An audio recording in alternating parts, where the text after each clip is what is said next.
Der Dornglanz ist eine der wohl meistgespielten Störnoppen auf dem Markt. Was wir mit den langen Noppen aus dem Hause Spinlord so am Tisch hervorzaubern konnten, seht ihr in diesem Video.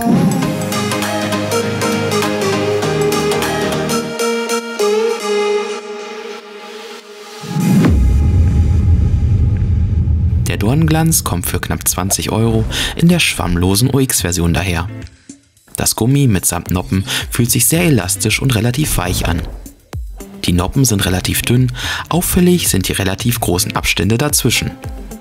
Seinen Namen hat der Belag ganz offensichtlich von den glänzenden, leicht klebrigen Noppenköpfen.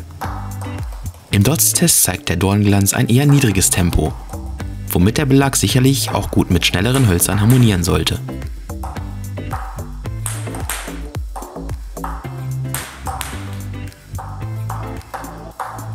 Beginnen wir mit dem tischnahen Blockspiel.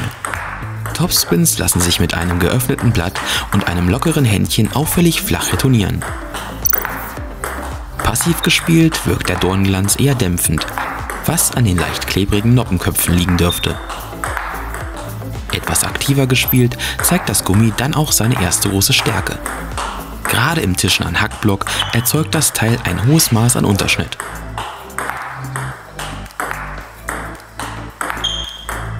Zusammen mit dem niedrigen Tempo lassen sich die Bälle damit sehr kurz ablegen.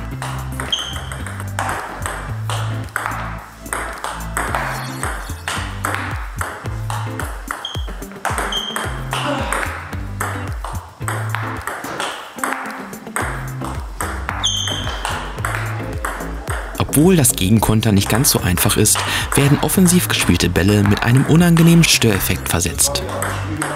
Hier muss man sich als Gegenspieler auf trudelnde Bälle und unangenehme Flugbahn einstellen. Gerade das leichte Liften erweist sich mit dem Dornglanz als besonders effektiv.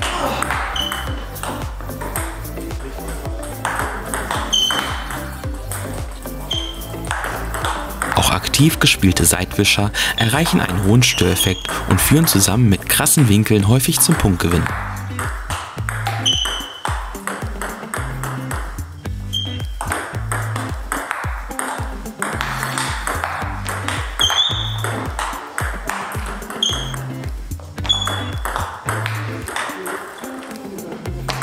Noch etwas offensiver gespielt entwickelt der Dornglanz durchaus Tempo. Allerdings sollte hierbei erwähnt werden, dass dadurch die eher unterdurchschnittliche Haltbarkeit leiden dürfte.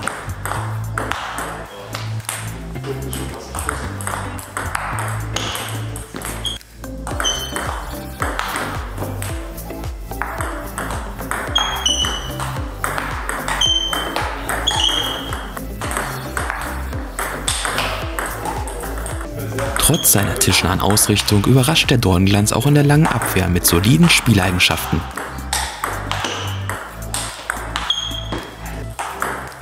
Hier fällt vor allem die extrem flache und giftige Flugkurve auf. Die Unterschnittentwicklung liegt dabei auf einem ordentlichen Niveau.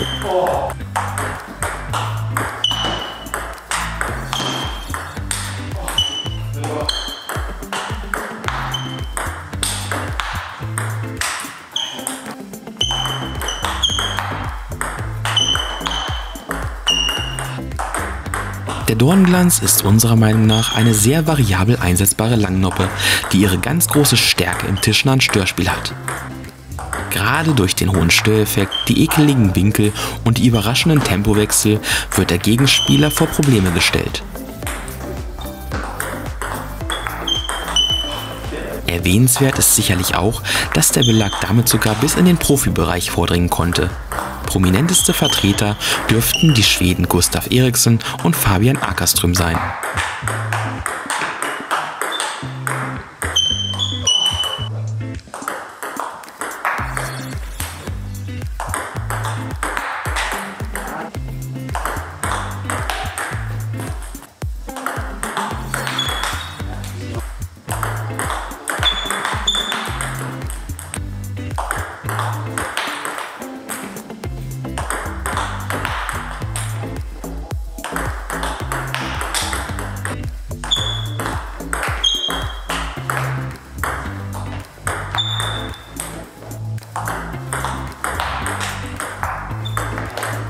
Mit dem Dornglanz erhaltet ihr eine durchaus anspruchsvoll zu spielende Langnoppe, die ein hohes Potenzial an Störeffekt bietet und sich damit in den letzten Jahren wohl völlig zu Recht zu einer der beliebtesten Langnoppen entwickelt hat.